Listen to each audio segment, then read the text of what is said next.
about football, Dick. Yeah, that's why it's called Smoking Weed About Football with Kyle and Lino.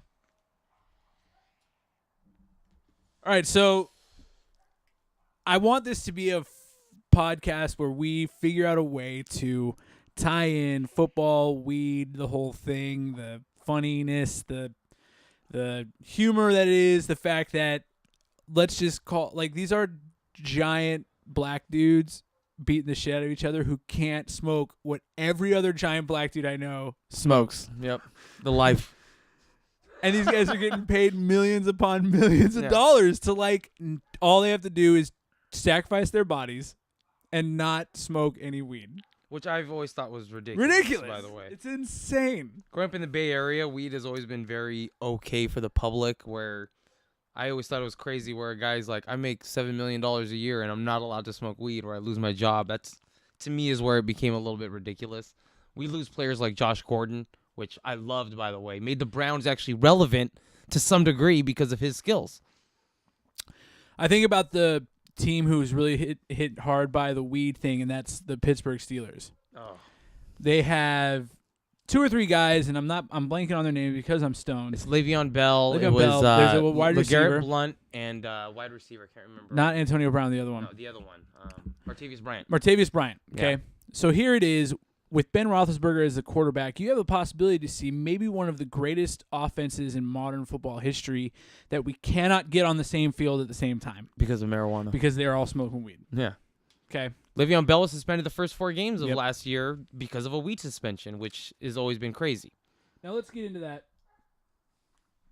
4-game suspension. That's a seamless transition into the biggest news, even with the draft going on, the biggest news in the NFL this week is going to be Tom Brady and Roger Goodell, the whole upholding the suspension. 4-game suspension for underinflated balls. Yeah. The bummer that I have, Lino, is Tom Brady could have come over here and he could have smoked weed with us, and we could have hung out with Tom Brady. And we'd have had a great high time. As fuck, had a great time, served the same suspension. Yep. Same thing. But realistically, the real problem I have with the Brady suspension, actually, I don't even have a real problem with it. I think Brady already defended himself for it. I don't know if you know, but he took that huge pay cut to get on the back end. So if he does get suspended 4 games, I read that he's going to lose about $200K, which is nothing for Tom Brady. Nothing. With Gisele Bundchen worth $300 million. Yeah, he's not the breadwinner in their family. It's not fair. Yeah, he's not worried about the money. They want to play a game and win championships. They pay him a day rate to go out there and play football. They don't pay him any money to be. He's like the 17th highest paid quarterback or something like that. It's close to the 20s, and he's the paid quarterback. The best. He's the best. Yep. Quarterback in the NFL. Yep. And he gets paid $150 a week to go out there and play football. He's a bummer. It's unbelievable, dude. Well, he's not a bummer, but his pay scale is a bummer. Oh, it's disgusting. And he just goes, whatever. And then they still take players away from him. Yeah. And they give him Chris Hogan and all these other guys that no one's ever wide heard receivers of. that I don't even know any of them. Oh, and I love how everybody's like, the Patriots will be great once Danny Amendola's back. Am I the only one who feels like Danny Amendola is a 5'6" white dude? Yeah. It's like me out there running routes, catching balls. And he's out there. He's the all-star, and they all think it's because of Damian. No, it's because Tom Brady's that fucking good. Can we stop sitting here? I really agree with that statement, too. It's Tom Brady who makes that team, and Belichick. Crushes it. Yeah. Oh, exactly. Yeah. Exactly. Those two minds combined into one. Belichick and the way that he's able to coach his coaching staff, No. I think, is a big part of it. He's able to kind of get the best out of that fucking staff, man. You know, I always wonder, Josh McDaniels and. But he couldn't do it at the Browns. Yeah, I think that every good coach. Good coach needs to crash and burn. Madden didn't. Well, that was I think that was. But Pete Carroll did. Yeah, Pete Carroll did. I kept saying that Pete Carroll was going to crash and burn every season, and guess what? I'm wrong every season. He was before Belichick and the Patriots. Yeah, he was. So now we're talking about Pete Carroll. The Seattle Seahawks are Seattle, Washington, and the Denver Broncos are the 2 weed legalized teams. Now the NFL does not allow legalized marijuana, but the NFLPA, they have a contract that doesn't allow it. Yeah, it's a substance enhancing drug. Of those 2 teams, which ones do you think that if the NFL were to say, hey, you know what, states' laws, states' rights are states' rights, we're not going to overturn. So which one of those 2 teams where weed is currently legal would be the most to benefit from their players smoking weed? Denver.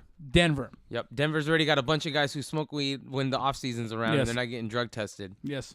So I'm just saying, I feel that Denver would heavily benefit from that. I would say Denver also, but I'm going to talk first about Seattle. I think you got Jimmy Graham. I think Richard Sherman could afford to smoke a little bit of weed.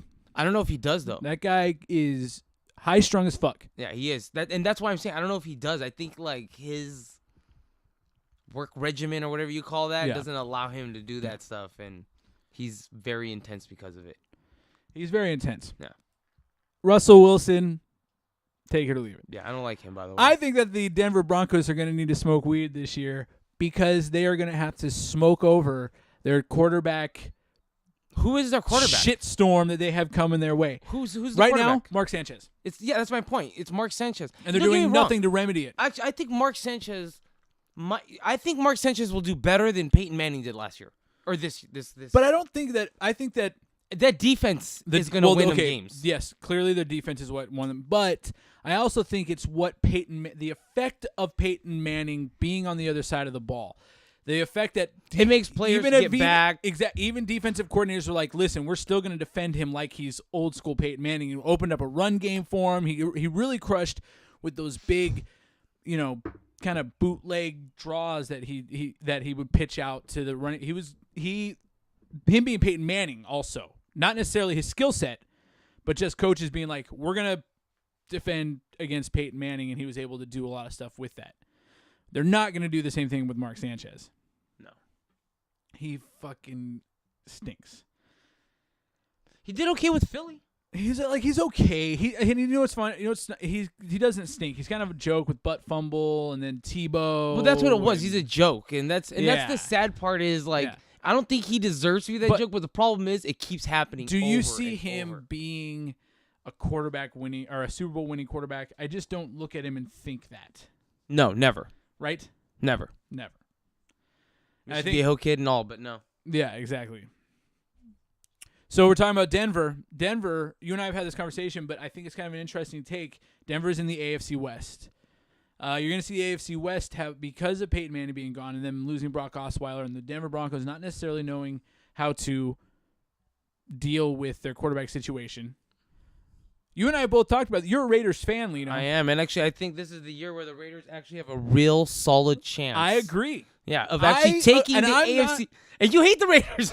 I'm impartial about the Raiders. I don't like the Raiders fans, but to be honest with you, I look at it strictly from a kind of a player perspective of they have a legitimate shot to take the AFC West this year. I think they have one of the best offensive lines in the NFL today, which is going to open up lanes for Latavius Murray. It's going to protect Derek Carr, our prized possession. I love how they have drafted Khalil Mack and Amari Cooper being your number. The last 3 years have been great, except for DJ Hayden. But you know what? I would have drafted DJ Hayden as well. I thought he was going to be a great player, and he just didn't work out. But every other pick has been formidable to some degree.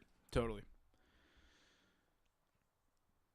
So the Kansas City Chiefs are always a sneak. They're always, Jamal Charles being healthy. They have a pretty solid defense, but Alex Smith to me is not a quarterback that I get excited about. Right? Not at all, actually. And then the Chargers just have nothing around Phillip Rivers. They have no offensive line to be had. They've got Melvin Gordon. They got Melvin Gordon, and he was kind of a bust last year. Danny Woodhead was a better running back than he was. Yeah, I just don't think Melvin Gordon has the tools to be successful in the NFL. Me neither. He's a quick player run the outside, but in the NFL, that is the most way to get anything done. You'll lose every single battle. So, with the draft coming up tomorrow, what are some of the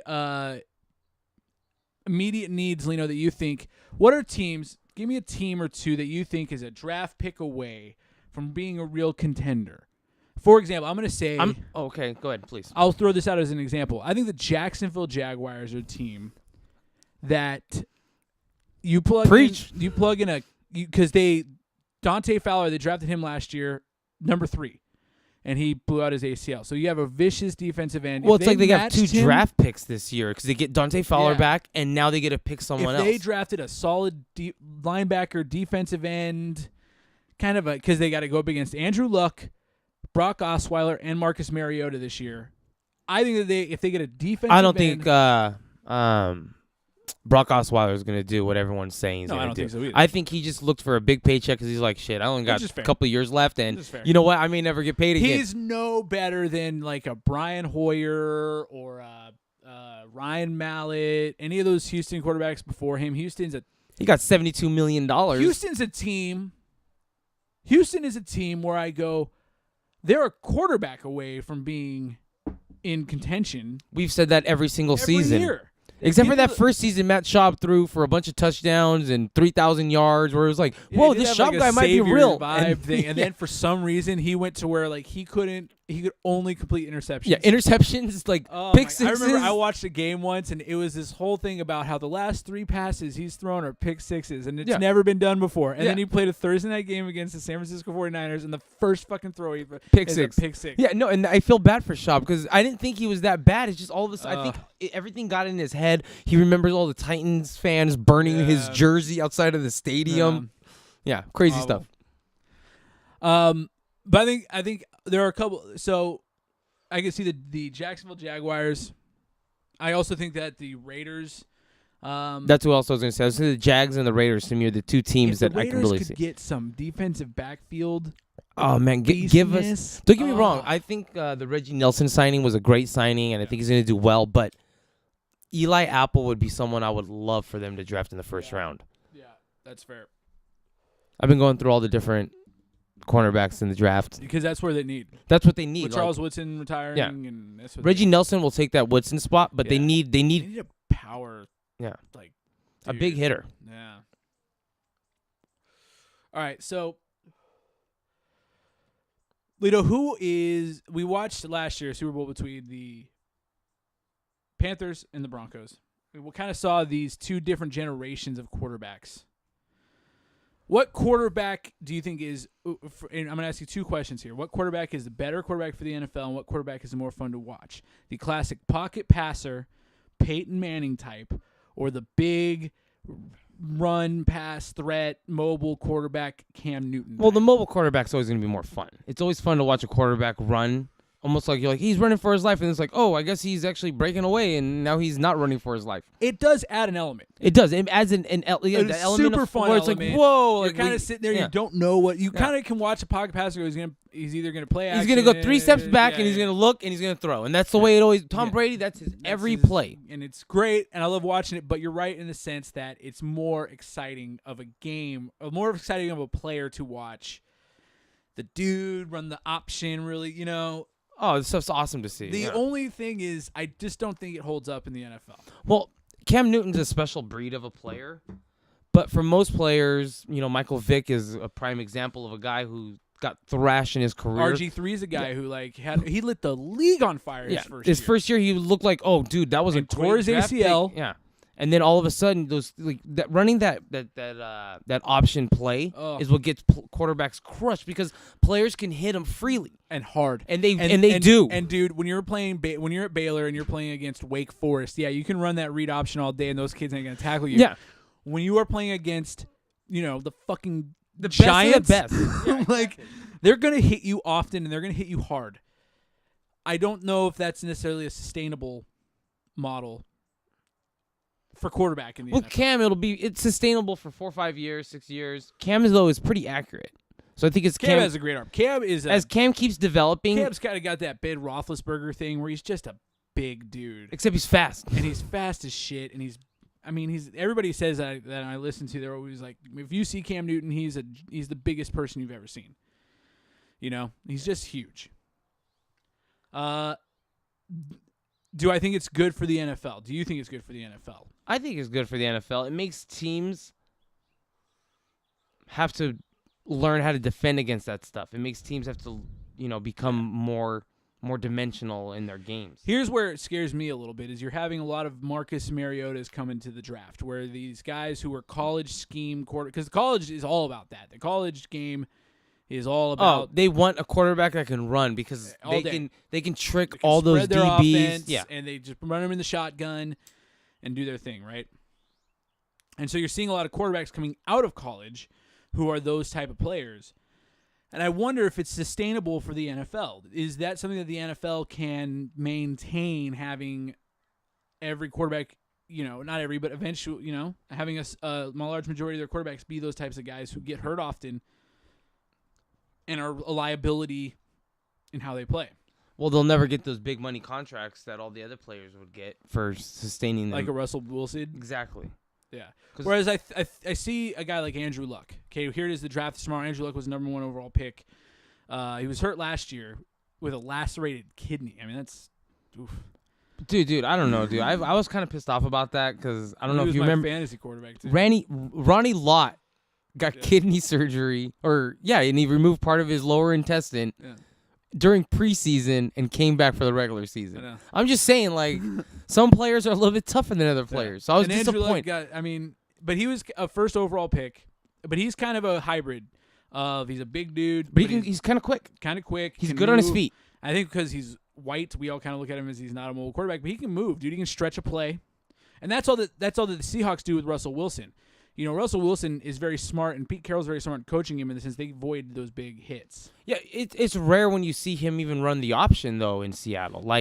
That's a rare play for them They to set run. him up on a lot of naked bootlegs where he's got the whole half of the field to himself. And all the other players ran to the right, and he's going to the left. And because they always had a running threat, they were always able to do that. Yeah. And I think that Andrew Luck is a guy who, if he had that running threat, you would see him be able to do stuff like that too. But he's always going to be the dude they're going to defend against, With the draft tomorrow, we've got the Rams taking number 1 and the Eagles. Horrible moves. Gave up their entire future. Horrible moves for both teams. Well, okay. The Rams gave up a first-round pick for next year. Follow me with the Rams here, okay? They're making this move to L.A.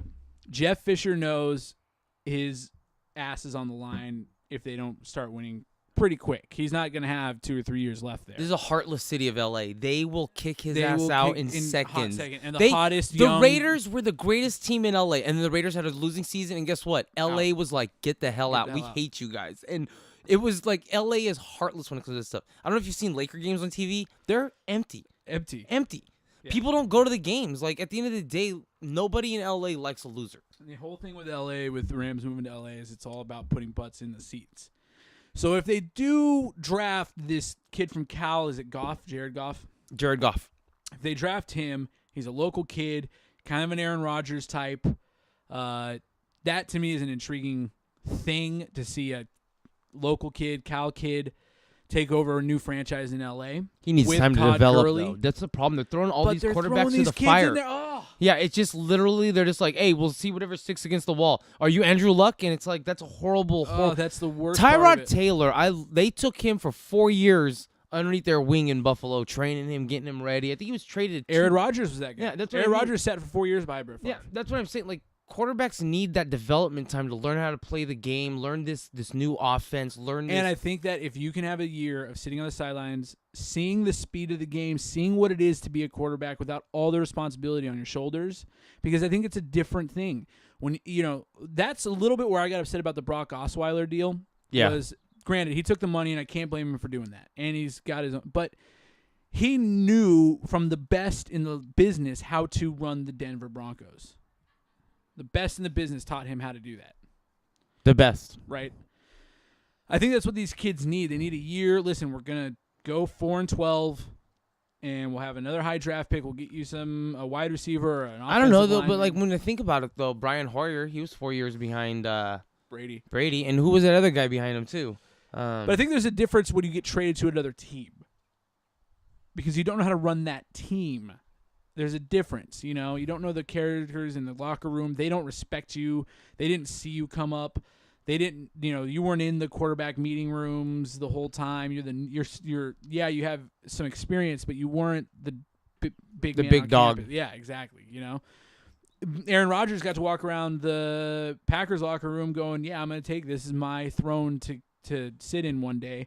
And when he took it over and veteran players are always going to go to practice, watch a kid play, and go, that kid's really fucking good, dude. He should be playing. Yeah. And then eventually he'll get in there. I think a year is always a good idea for these kids to take a year, See how fast this game is, because it's a completely different speed. And if you're not on the sidelines watching it, you're never going to get it. No, but that's not what the NFL has become nowadays. It's become, Play today. yeah, what can we get out of you right now? Yeah, it's really, and I think that's hurting the NFL a lot. I think you're going to see a lot, because Defensive linemen, offensive linemen, they get a little bit of time to develop. But cornerbacks. Everyone else is literally thrown to the fire, and if you don't perform at a certain level, you're out. No, they want, like, if you're a defensive end and they draft you high, you're in week 1. Week 1, yeah. If you're first round pick, defensive end, you are playing. You are playing week 1.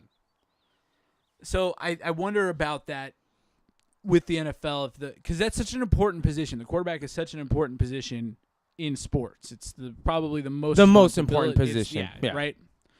And there's so many. You can think about baseball with pitching, catching. There's so many, but football is such a quarterback-driven league that it's so. There's not another position on the field that's that important by a mile.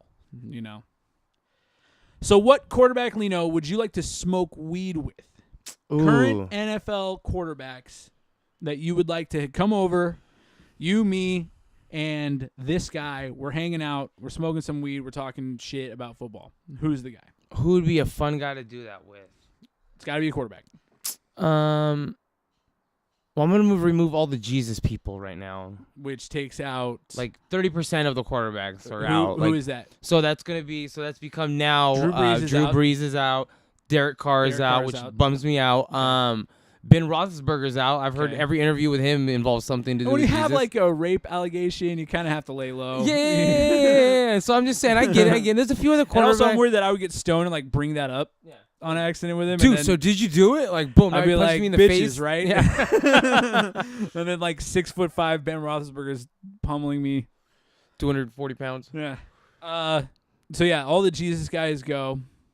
I worry about the dudes who are such a franchise, like a guy like Eli Manning, Tom Brady. I wonder if they would even be fun to like hang. Like, how can you hang out with Tom Brady? Yeah, that's what I mean. Like, that's why I was gonna say Tom Brady, but I'm like, I don't know. Like, maybe he'd be like, "You're fucking stupid," and he'd leave. Yeah, like, exactly. And like he would just sit there, and I would just be like, "What am I gonna say to you?" And like, dude, I loved your games. Yeah. By the way, I really felt that the Raiders should have taken that AFC Championship game. Then, exactly. And if I was like, "What are we? 4 Super Bowls, huh?" All right. And then I would try to talk football with him, and he would be such a savant about it that it wouldn't even be fun. It wouldn't even be fun. Yeah, I'd be like, all right, well, this is stupid. I don't like this anymore. So stupid. So that kind of leaves Russell Wilson. No. Never for me. Andrew Luck. Maybe. Andrew Luck could be cool. Yeah. Kid from Stanford. So, yeah. I could see Blake Bortles. Could be kind of a fun dude. Seemed like a kind of a college frat guy type, but could be fun to hang out with. And I kind of like the team, and I like his demeanor. Ryan Tannehill has a really hot wife. I hate Ryan Tannehill. Me too, dude. And his him. hot wife doesn't make his case it makes better. his case even worse. Like, I'm like, you're down 3 pegs in my book. I know, dude. Matt Ryan could be cool. Matt Ryan could be a lot of fun. Matt Ryan would be cool. Yeah. I'd tell him, though, you have to wear your football helmet the whole time because I think he looks really cool with his helmet on. He does. Like, dude, you look sweet. But then he takes off his helmet. He looks like a goofy guy from the Midwest. He looks like a softball player. Yeah. And he just doesn't look like a dude who should be running a football team. Yeah, who's a quarterback of all people. You're like, what? Really? You? Right now, Mark Sanchez is the quarterback for the Broncos.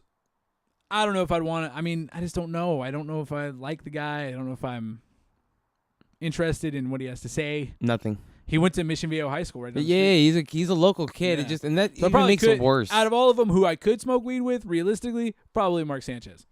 I see him around. I'll say what's up. Mark, come over. Mark, come over and smoke some weed. Yeah. I think Colin Kaepernick could be cool. Yeah, but Kaepernick's another Jesus guy. Is he really? Yeah, he is another Jesus guy. I saw Really? an interview with him, and he was like, "My faith with God is very important to me." And I I kind of was like, wonder how much of that is real though, because I saw the motherfucker with out the ESPY awards, like all blinged out and shit. Like he looked like the biggest pimp. Weed ever. smoker in the Yeah, I agree with you there. You look like a kid from the Bay Area for sure. world. Yeah, exactly. I heard the Niners aren't going to trade him. I know, dude. I just read a report today on Bleacher Report, and they were saying that the Niners. What do you think would be fair for him? For Colin Kaepernick, let's say you're running the Jets, you're running the Broncos, you're running The Browns. I don't think Kaepernick's that bad of a quarterback. I mean, I think that he's an undercoached quarterback. Yeah, and I think that he's a quarterback who needs coaching. yeah, he needs that, and I think Chip might be good for him, but it sounds like he's ready to bail on Chip before it even starts. He also has that like little diva attitude. Yeah, he does actually. That's one thing I kind of hate about him. So, where I can see him pouting because he doesn't get what he wants, but I think that the Jets, if you offered a 3rd round pick and a guard, or what, maybe a need, but I just wonder who the fuck do the Niners have? It's not like the Niners are sitting there going, yeah, let's get rid of him because we have what's that? Blaine kid's name? Gabbert. Blaine Gabbert. Yeah. Ugh. Actually, he was serviceable last year. I know he was. He was actually weird. really serviceable. I was like, Yeah. what? Blaine Gabbert? What? I thought he was done. Yeah. So I don't know. We're gonna see where that holds. Cam Newton. Would you smoke weed with Cam Newton? I would smoke weed with Cam Newton. Smoke That weed was a with Cam great Newton call. in a Actually, I hot didn't even think of second, Cam dude. Newton. It was the last guy I thought of for some reason. In a hot second. I think that dude is so cool. It'd be fun as shit to like smoke weed with him. I want to address something about Cam Newton, Lino. Me and Please. you joke about how it's thank God I'm not a fucking crazy talented athlete. Oh yeah, Because all the I time. watch these guys on like a stand on a podium after a game, and they're just like, we went out, we won the game, and the No, offensive my play- ego would Oh, explode. dude, Yeah. I would be up there. I'd be like, some fat bald dude questioning me about shit. I'd be like, did you see me out there? Yeah. I'm amazing. That was a 42-yard run, by the way. Yeah. Like no one could catch me. No one Like gets I me. was just I'm running. phenomenal. Yeah. If I I would was be Cam horrible. Newton, and so Cam kind of carried himself like that last year. Kind of had that swagger, and it was kind of the thing that we all loved about that team. They were giving the balls out to the kids. That's what people hated and loved about that I team. loved it. I loved it. Yeah, But people actually, I hated loved it too. But people hate it. Like rival teams hated it. And so when he lost the Super Bowl, everybody gave him shit for being a shitty loser. But to me, you know what? That's what the other side of it looks like. If you like someone who's got the swagger, has the confidence, when they lose, that's what it looks like. No, I agree with you there. Actually, I was actually more disappointed to hear every single person in ESPN smash him about his demeanor after. And I'm like, what did you guys expect him to come out and like throw a fucking parade? Exactly. Like, I think we're going too deep into this. Yeah. Like, yeah, he's upset. He just lost the Super Bowl. Like, you would be bummed too. Like, Yeah, you'd be so bummed. yeah. And the fact that he kind of let his emotions out and was very, this is what it is, and blah, blah, blah. It was cool. It was like, to me, Bill Belichick will go up after they win the Super Bowl, and it looks like he's announcing that his grandmother was murdered. Exactly. It just looks like... Yeah, and you're like, so did you guys win? And he's like, of course we won. course Why? we What's won, going on? yeah. Yeah. You're like, oh God. So bad. What other quarterbacks are out there that'd be fun to kind of hang out? Tony Romo, I don't know. I don't like RG3, Vic. I think Vic would be cool. I think is Vic he still playing Yeah, he's a backup, and he said that at he's Pittsburgh Yeah. still? No, he's not at Pittsburgh. He's actually a free agent now, but he said he's gonna Oh. get signed somewhere, and I guarantee it, Vic will be signed. Joe Flacco? No, I don't Yeah. like him at all. Me neither. Yeah, Stafford, I don't like him either. Yeah, Stafford. Ugh. Aaron Rodgers could be cool. Yeah. Jay Cutler sucks. Yep. He's just no I fun. hate That guy Cutler. is- Teddy Bridgewater could be cool. Those are all the... Tyrod Taylor could be cool. Tyrod Taylor could be I've cool. seen a few interviews with him. I like him. Let's see. Jameis Winston could be cool. Mariota's Hawaiian. Yeah. That would be fun. Here's a good question, actually. What's up? Who do you think will have the better season this season, Mariota or Winston? I think there's a couple of... I think that it depends a lot on what Tennessee does with their overwhelming amount of draft picks. I think they have like 12 draft picks this year. It's Yeah, they have crazy. the more draft picks than any other team. So it kind of depends on what they do there. But I think that I'm going to base it strictly off of last year. I think that Jameis Winston made a lot bigger steps and was more in control of that team than Marcus Mariota was, and I think that that's going to just galvanize that team more. On top of that, other than the Panthers, I think that the Buccaneers can contend with the Falcons and the Saints in their division, so I could see them being a wild card team in the playoffs. Whereas the Titans, even though the AFC South is a shit division, they're probably the worst team in that shit division. Yeah, I can probably agree. They're probably the worst team in that division. I think they have the easiest. I think they have one of the easiest schedules Of all time. Yeah, this season coming up. So, I think if they draft properly, they can actually have a real formidable team, and Mariota could actually perform really well. Yeah. Because Dorial Green Beckham. Who's that other receiver that they have that's a beast? I can't remember his name, but they've got a few receivers that are going to be good. Yeah. I don't think there's going to be very many good players coming out of this draft, though.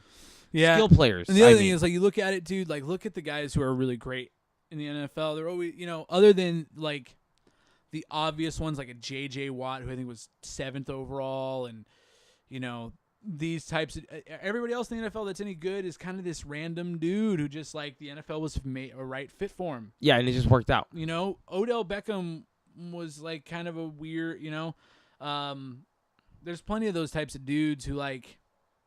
I don't like Odell Beckham that much. I mean just as a draft pick. Yeah. Oh, as a draft pick? Yeah. Great draft pick, I guess, but yeah. I don't think he's that good of a player. Everyone builds him up to be better than Antonio Brown, and I don't even think he's kind of a one-trick pony. He has this catch that everybody loves. He has that one-handed catch that was sweet, but like it was sweet, the end. Yeah. Yeah. Everyone's all up on that bandwagon too much, in my opinion, but yeah. So you're a Madden player. I am a Madden player. Love Madden. PS4. Lino 8419. Hit me up. All right, Lino, give it a plug again. All right, Lino 8419. That's how you find my handle. Lino 8419. Hit me up and we'll play some Madden or FIFA. I'm good at both. What other games do you play on there? Like that are sport related? Or not sport related, but are like interactive. Like what other games can people find you on? I play Call of Duty sometimes. Okay. Probably not as often though, because I don't know. I can only kill terrorists for so long before I get bored. Madden and FIFA. That's where you really find me.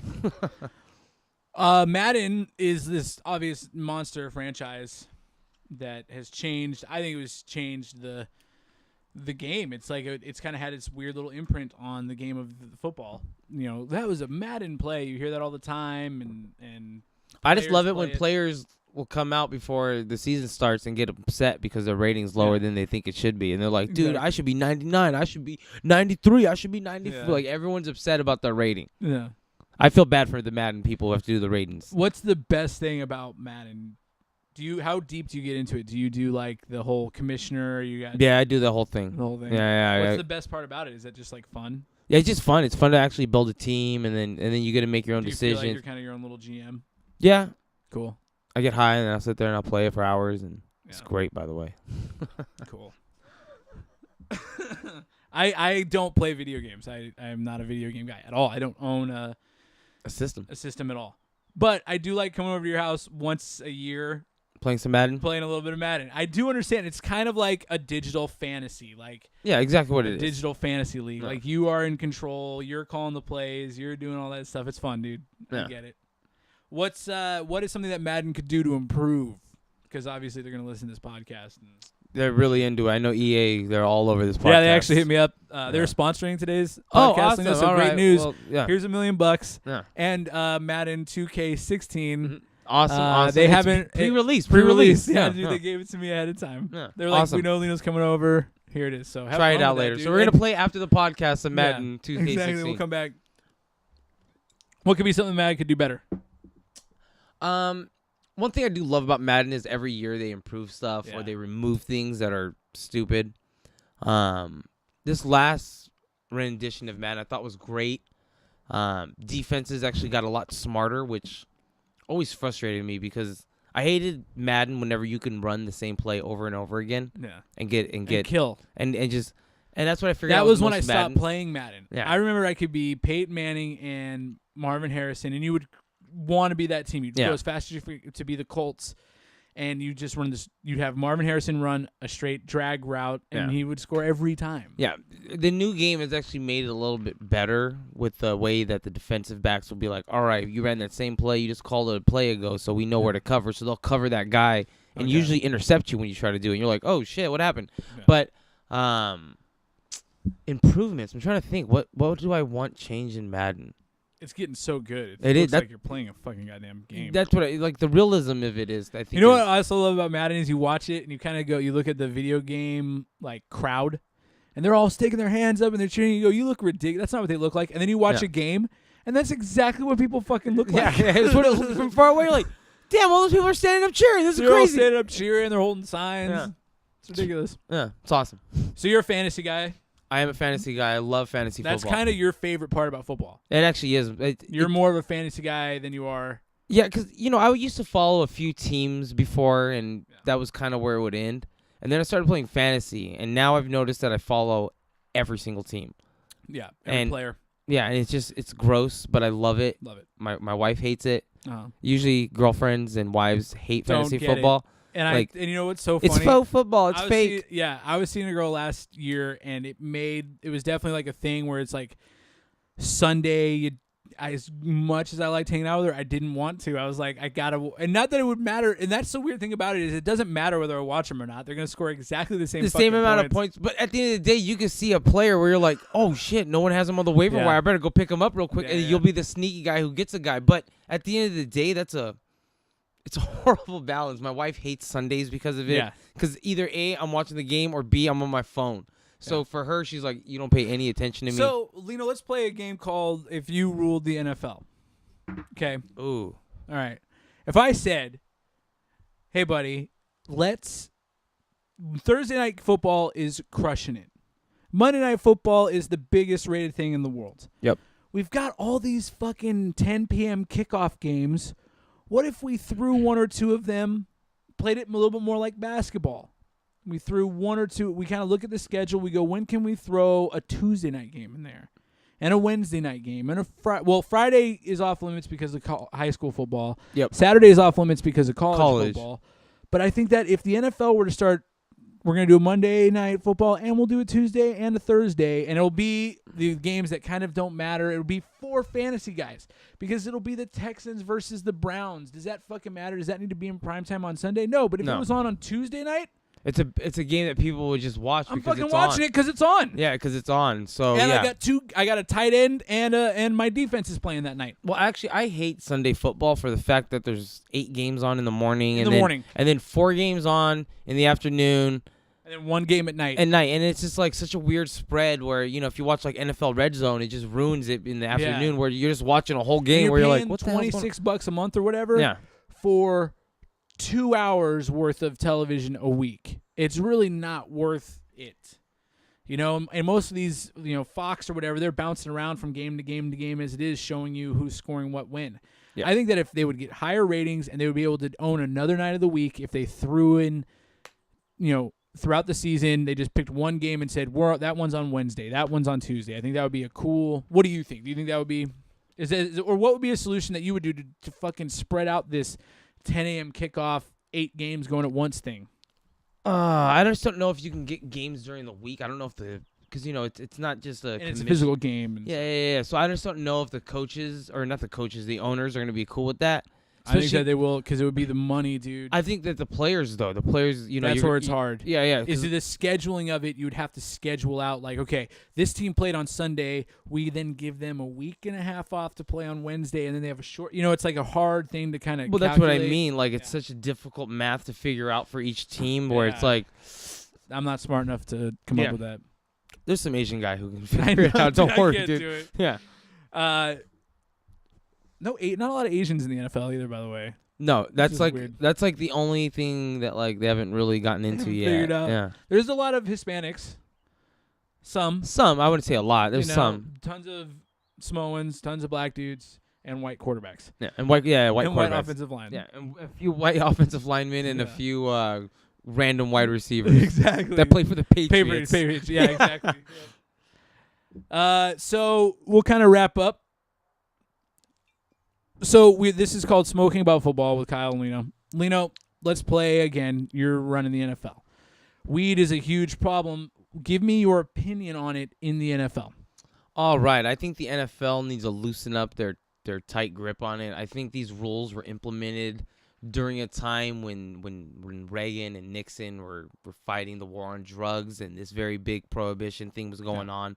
I think that right there, it's impeding the progress for football because it actually ruins football for you and me because we lose players. We lose, for the fan. That's what I mean. We Le'Veon Bell. We lose, Josh Gordon. We lose all these players that get caught smoking a little bit of weed where it's not a big deal. Antonio, who's the big one with the Chargers? Antonio Gates, the tight end. Yeah, Antonio Gates. Yeah. So I'm just saying, there's so many big players that get removed from the game that we're losing out of as an outcome because of it. Okay, so what can the NFL do to kind of rewrite this NFLPA rule so weed is not part of the contract. At the end of the day, these are huge guys risking their lives where getting the shit yeah, it's either A, they're taking a bunch of Valiums and Oxycontins and stuff that are very addictive, or B, they're smoking a little bit of weed to help calm down the pain in their body. I get it. Give them some weed. Yeah. I do think it's a fine line, and you and I will spend time talking about this. We've talked about it before, and the reason we always have a fascinating conversation about it. That's why I wanted to do a podcast on it. I do think that it's a fine line because I agree with you. These guys, they take hits and they go to bed every night in pain, like achy, breaky pain. We don't know what it's like to get hit by a 305-pound guy shoulders. at full strength who runs a 40 and 4.3. You're like, what? We all hear like, oh, so-and-so blew out his ACL. He's done. It's like, do you realize how many other parts of his body were probably borderline inoperable to begin with? Yeah, that was just the straw that broke that camel down. Yeah, exactly. So I understand that there is something to be said about that. But I worry a little bit about the fact that it does kind of unlevel the playing field. If let's say you're playing a team, because I know that for me personally, I'm a pretty avid pot smoker. So are you. I think that you would agree when you smoke weed, even if you didn't smoke weed that day, you're still a little stoned or groggy. You know, I know that I have a tendency to be like, I'm not stoned, but I don't know where I put my keys. Oh no, I totally agree that there, but I don't feel that isn't a performance-enhancing drug though. I think it's a performance-dehancing drug. But that's what I'm saying. So I don't think it should be a penalty. Like at the end of the day, if the player wants to smoke weed and be forgetful about what run route C option, but it worries me. Like let's say he's normal, except he's a half a second off somewhere. He could get himself or someone else hurt. That's kind of the only logical side of not letting these guys smoke weed. I agree with you that the reason the NFL doesn't let people smoke weed is because Jesus doesn't like marijuana. Yep. And the Midwest. And that's the fucking bullshittiest reason. Yeah. The only argument that I can think of against it is to say, yo, guys, I would totally be down. If I was Roger Goodell, I'd say, guys, totally down. We're going to work as hard as we can to figure out what's the right amount of weed for everybody to smoke. I think that that's a conversation that should be started. How can we figure out a way to where these guys can have a healthy pain reliever and yet still be able to operate at a high function? Because if you have an edible, dude, I know that I'll eat an edible. I'll wake up the next day, I'm still stoned. Okay, yeah, but with edibles, it's a lot more. That's literally like smoking 20 joints. Wouldn't that be the smartest way for these guys to some kind of medication? If you really look at it as a medication, if they consumed it, not smoked it. Yeah, if you're talking, but at the end of the day, I'm an avid weed smoker. I don't really prefer taking edibles. Fair. But I think that would be the NFL, not even an edible, but I think that you don't want to condone smoking, not necessarily weed, but I don't know if you want guys, you know what I'm saying? At the end of the day, dude, these guys are from Coral Gardens, Florida. Like, they're from the wrong side of the neighborhood. I know, dude. They're all from Compton. Yeah, that's what I mean. Like you think about the Seattle Seahawks, half that team is from fucking Crenshaw Boulevard. I used to work where Richard Sherman comes from, Gardena, which is literally the slum of L.A. where you're like, what? Yeah, people so live here? Know how to smoke weed. Yeah. So I'm just saying, I just don't, like, at the end of the day, these guys here, they've done it for so long that, like, they've used it as they're their own doctors when it comes to this. They've been hit, and they're like, man, I smoke a little bit of weed, my arm feels better. Yeah, exactly. Or, I mean, it could come down to something simple. I'm able to sleep better. Yep. You know?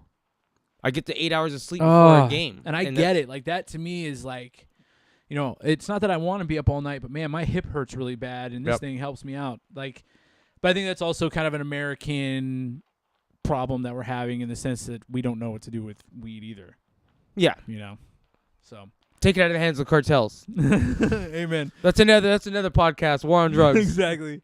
Cool. All right, Lino. That was good. Awesome. Great time. All right, buddy. Have a great night. Smoking about football with Kyle and Lino. Straight to the top. Nobody's gonna stop.